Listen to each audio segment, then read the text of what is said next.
prospers when religion is vibrant and the rule of law under God is acknowledged. An informed patriot is what we want. Welcome to Focal Point, the home of muscular Christianity on Conservative Talk Radio. Muscular Christianity, where we relentlessly explore the intersection of truth and politics. The trouble with our liberal friends is not that they're ignorant. It's just that they know so much that isn't so. Now, here's your host, Brian Fisher.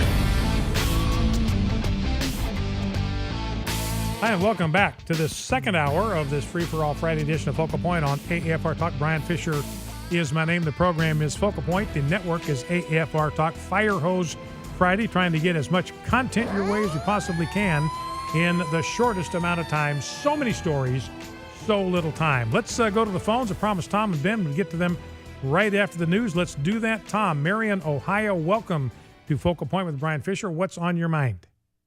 Hello, Brian. Hey. Hey, the other day you was talking about Hillary Clinton and you being on the same page with the immigration thing. Yeah, returning the kids back to their parents. Yeah, Hillary Clinton. Right. That's the first time we've ever agreed on anything in my entire life. We both think these kids ought to be reunited with their parents. I don't believe that she really believes that way. I just think that she knows that that's the way the country's trying to go, and she wants to be elected for president. That's what I believe. Well, I think you're right about that, Tom. I think it's all political with them. You know, President Obama, and I think you're right. And here's the thing, Tom. I think it's very insightful on your part, because Hillary Clinton, she's a shrewd cookie politically, and she realizes that Obama is in desperate shape. I've got a poll today. 65% of the American people disapprove of President Obama's handling of immigration. 65%. 31% approve of the job he's doing. Amnesty. I mean, the Republicans have got to be brain dead, because amnesty is a loser for them. 65% of the American people do not like what President Obama is doing with immigration, and the Republicans want to do exactly the same thing that President Obama is doing with immigration, and it's a loser for them. And I think Hillary Clinton recognizes that, so I think you're right, Tom. I think she's trying to create some daylight between herself and between President Obama. She's got to create some separation there. She actually, I think, Tom, is going to have to start running against President Obama if she wants to be president in 2016. Right. All right, well, listen. Right. And, go ahead. I have one more thing to add. I think that we all need to come together and start calling our senators and stuff and let them know that we want him impeached. Well, I agree, and I think you're right, Tom, and I think it has to be a steady drumbeat. You know, the alternative to removing President Obama via constitutional means is something that we do not even want to contemplate.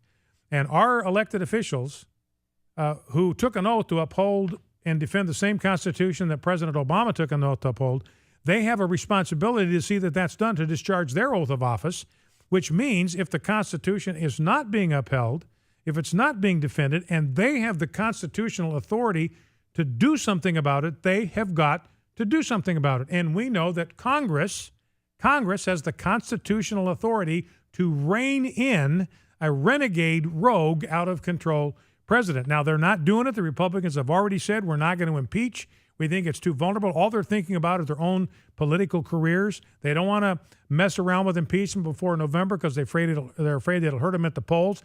Apparently, they do not care what happens to the country. What they care about is what happens to their party and their own political fortunes. So we're just going to have to keep the heat on, Tom. And I think it's something's worth doing. Every time we have some kind of interaction with elected officials in the House or the Senate that are our representatives, we need to get the impeachment word into the conversation somewhere. All right, Tom, appreciate that. Thank you for that. Let's go to Ben in Durant, Oklahoma. Ben, welcome. What's on your mind? Hi, Brian. How are you? I'm doing good. How are you? Okay, I just going to go over this real fast. You know, President Obama, 2 more years of this unbelievable lawlessness that we have. You know, he wants to transform this country. That's what he ran on. Yes. This administration to be transparent. Just listen to this for a second. 21 trillion in debt we're going to end up. 60 to 90 million Americans are going to be out of work. There's no decision on the Keystone Pipeline. There's no jobs program in this country. There's no foreign policy. It's non-existent right now. Where's the red line? The highest taxes on the most successful people. Benghazi cover-up. IRS corruption. I watched today Paul Ryan grill Yeah, John Koskinen. Yeah. Yes, he grilled them. Koskinen was up there, was so arrogant and belligerent to the American people. It was sickening. But Paul Ryan, if people get a chance tonight to watch the news, they'll have it on there. The VA incompetence, the downsizing of the military, immigration, the Bergdahl deserter, trades for terrorists. He didn't let Congress know, the president. We have the votes in the House of Representatives to impeach this president, but I'm going to say something here right now. The only reason these gutless, spineless people in Congress, all of them, Republicans, Democrats, they won't impeach him, and you touched on it, but the biggest thing is because this president is black, and the Democrats will use it as the race card. Yeah, and I think the Republicans have virtually acknowledged that they're afraid that if they impeach the first black president, that they're going to be accused of being racist and that it's going to hurt them at the polls in November. And, of course, the truth is this doesn't have anything about race. You know, Ben, you went through an entire catalog of lawlessness on the part of this president, and none of that has anything to do with his race. You didn't mention race. You didn't talk about race. You didn't attribute one single thing to race. It is not about race. It's about political decisions, about political ideology. Doesn't matter the skin color of the person that is acting outside the boundaries of the law and the Constitution. I understand, but I have one thing, and I'm not affiliated with this site. The American people should go to this site to start a process to impeach this president. The site is www.impeachhimnow.com. All right, well, and that, I think I haven't been to that website, so I can't vouch for it. I'll let folks kind of look into it on their own.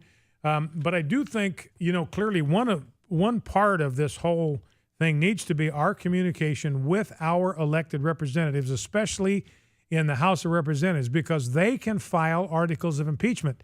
And Ben, you just referred to this, and I mentioned this earlier in the week. There is a congressman, a Republican, who says there are the votes in the House of Representatives right now. If we filed articles of impeachment, they probably would pass in the House of Representatives. So it is not outside the realm of possibility that articles of impeachment could be filed. It can be done. The will is probably there. Maybe not the courage, but the will and the inclination. Let me put it that way.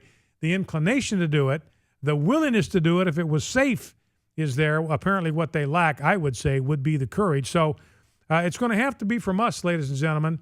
Our elected officials, most of them don't see the light until they feel the heat.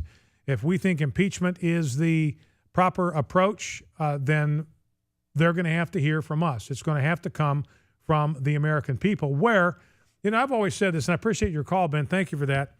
I've always said that what we want to do as citizens, you and I were just part of the citizen class. What we want to do is make our voices heard in such volume that it becomes easy for politicians to do the right thing. Now, you'd love to have politicians who do the right thing because it's the right thing.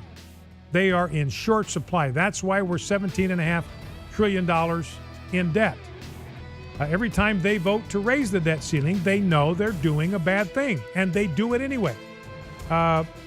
So we have to put such pressure on them that it becomes easier for them to do the right thing than it is for them to do the wrong thing. Now, the easiest thing for them to do, the path of least resistance, is to do the wrong thing. We need to put enough pressure on them that it becomes easiest for them to do the right thing. That's going to be up to us. Focal Point AFR Talk.